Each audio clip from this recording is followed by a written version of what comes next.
దురద and acidity pregnancy టైంలో ఎందుకు వస్తుంది?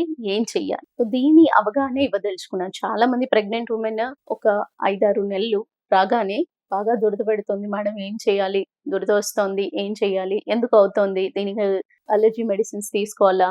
తీసుకోవచ్చా? లేదా? బిడ్డకి ఏ రకంగా హాని జరుగుతుంది? దీనివల్ల ఏమన్నా ఉంటాయా? ఈ ఇన్ని క్వెషన్స్ అనేది ప్రెగ్నెంట్ వుమెన్‌కి కాదు, ఫ్యామిలీ మెంబర్స్‌కి కూడా ఉంటుంది. సో, వీళ్ళకి చెప్పదలుచుకుంది ఏంటి అంటే, ఫస్ట్ మదరే స్ట్రెస్‌లో ఉంటారు.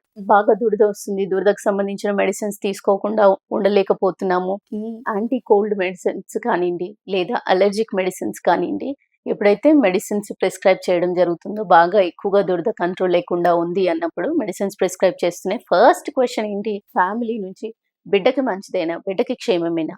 సో, ఈ బిడ్డ క్షేమం గురించి ఎక్కువగా ఆలోచిస్తూ తల్లి గురించి కొంతవరకి ఆలోచన అనేది, వాళ్ళు ఫేస్ చేస్తున్న స్ట్రెస్ అనేది ఫ్యామిలీ మెంబర్స్ అంతగా దృష్టి పెట్టరు. కానీ వాళ్ళకి మేజర్‌గా దృష్టి పెట్టాల్సిందేంటి? ఫస్ట్ తల్లి క్షేమంగా ఉందా లేదా?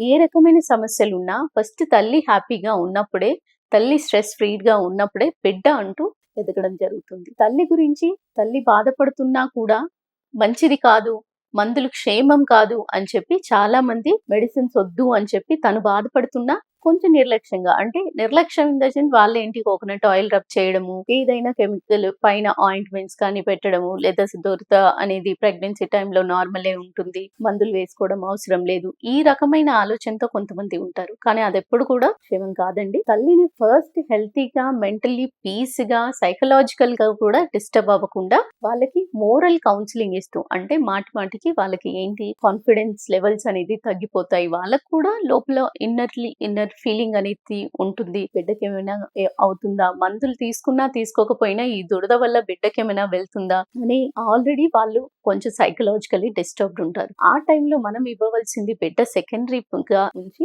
తల్లిని మోరల్‌గా, మెంటల్లీ ఫస్ట్ రిలాక్స్డ్‌గా చేసినప్పుడు, కౌన్సిలింగ్ ఇచ్చినప్పుడు, మీ భరోసా అనేది వాళ్ళకి ఇచ్చినప్పుడు నెమ్మదిగా దాని నుంచి బయటపడగలుగుతారు.